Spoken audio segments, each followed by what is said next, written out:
He gazed at the cross, then at the stars, drank in the fresh freezing air that flowed evenly into the room, and followed as though in a dream the images and memories that rose in his imagination.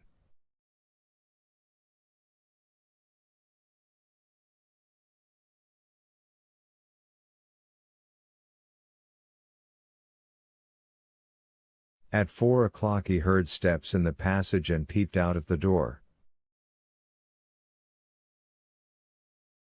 It was the gambler Myaskin, whom he knew, coming from the club. He walked gloomily, frowning and coughing.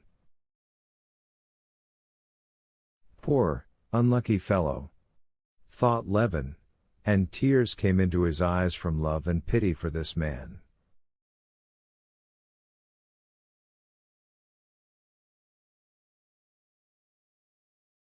He would have talked with him, and tried to comfort him, but remembering that he had nothing but his shirt on, he changed his mind and sat down again at the open pane to bathe in the cold air and gaze at the exquisite lines of the cross, silent, but full of meaning for him, and the mounting lurid yellow star.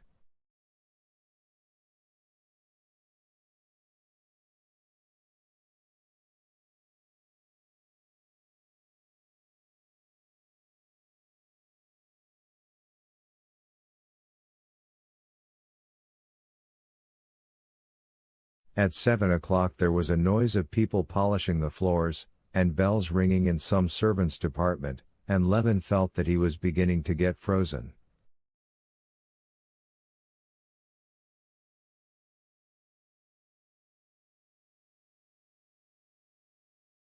He closed the pane, washed, dressed, and went out into the street.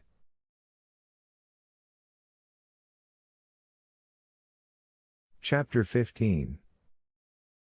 The streets were still empty. Levin went to the house of the Sherbatskys. The visitors' doors were closed and everything was asleep. He walked back, went into his room again, and asked for coffee. The day servant, not Jaeger this time, brought it to him. Levin would have entered into conversation with him, but a bell rang for the servant, and he went out.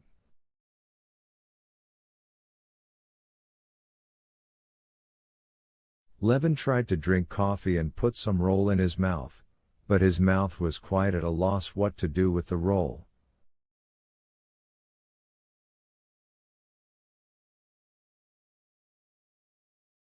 Levin, rejecting the roll, put on his coat and went out again for a walk.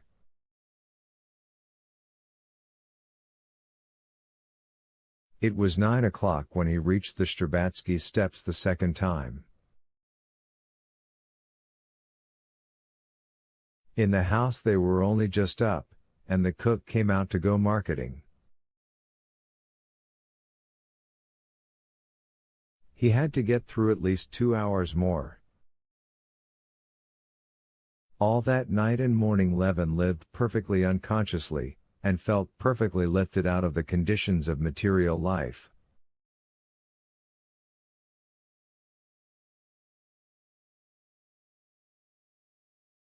He had eaten nothing for a whole day, he had not slept for 2 nights, had spent several hours undressed in the frozen air, and felt not simply fresher and stronger than ever, but felt utterly independent of his body.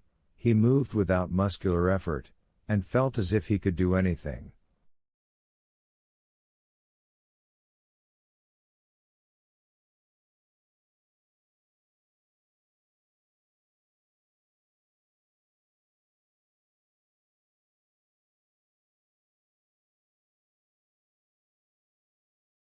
He was convinced he could fly upwards or lift the corner of the house, if need be.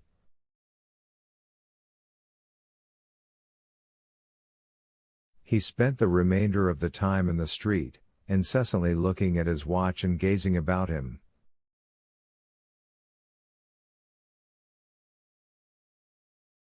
And what he saw then, he never saw again after.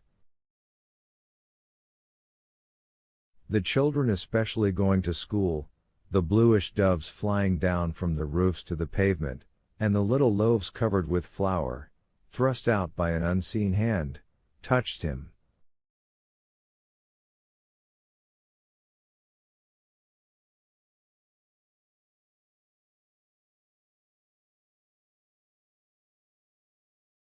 Those loaves, those doves, and those two boys were not earthly creatures.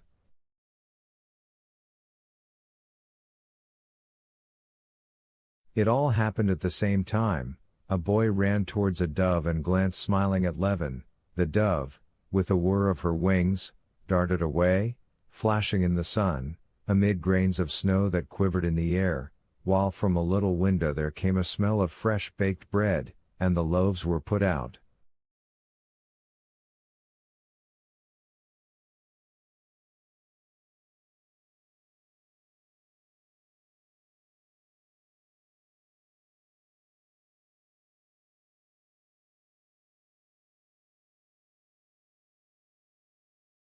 All of this together was so extraordinarily nice that Levin laughed and cried with delight.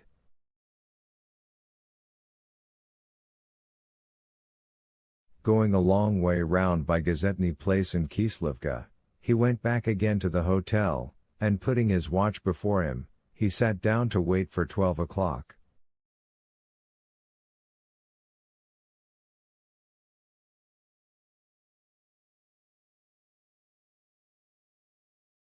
In the next room they were talking about some sort of machines, and swindling, and coughing their morning coughs.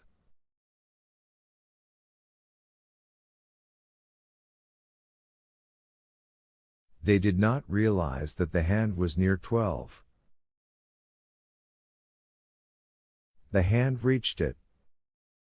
Levin went out onto the steps. The sledge drivers clearly knew all about it. They crowded round Levin with happy faces, quarreling among themselves, and offering their services.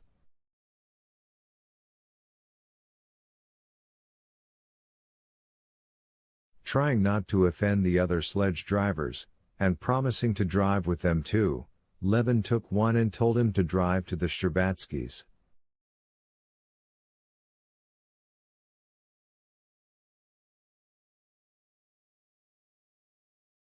The sledge driver was splendid in a white shirt collar sticking out over his overcoat and into his strong, full-blooded red neck.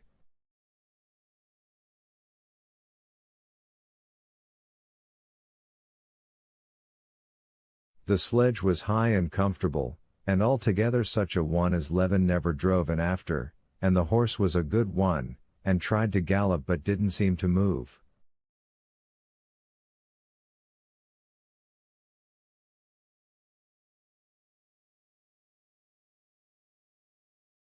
The driver knew the Shtcherbatskys' house, and drew up at the entrance with a curve of his arm and a woe, especially indicative of respect for his fare.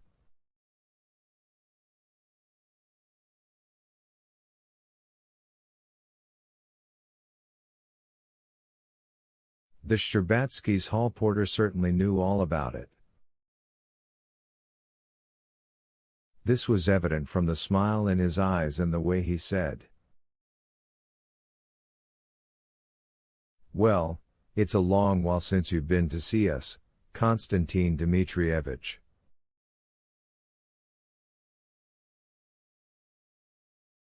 Not only he knew all about it, but he was unmistakably delighted and making efforts to conceal his joy.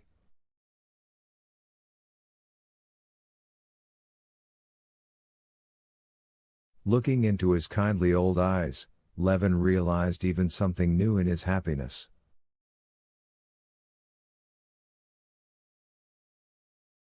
"Are they up?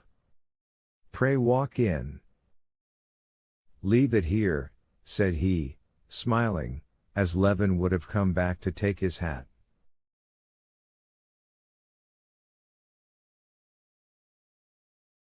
That meant something. "To whom shall I announce your honor?" asked the footman. The footman, though a young man, and one of the new school of footmen, a dandy, was a very kind-hearted, good fellow, and he too knew all about it.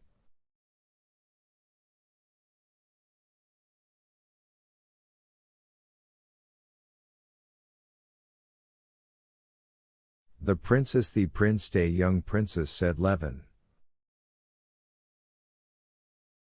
The first person he saw was Mademoiselle Linen. She walked across the room, and her ringlets and her face were beaming.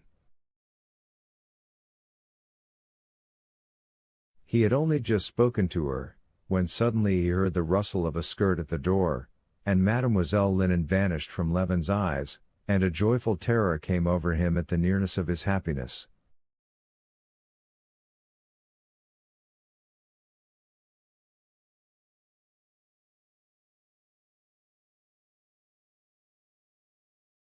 Mademoiselle Linen was in great haste, and leaving him, went out at the other door.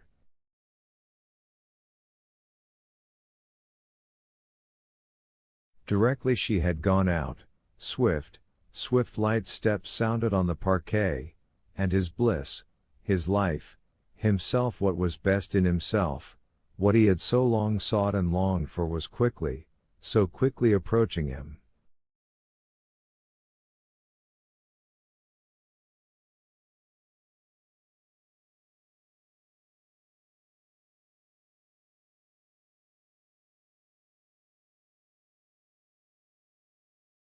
She did not walk, but seemed, by some unseen force, to float to him.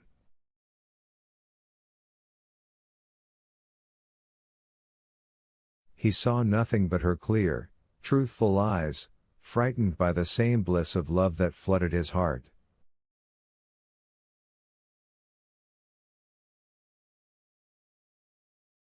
Those eyes were shining nearer and nearer, blinding him with their light of love.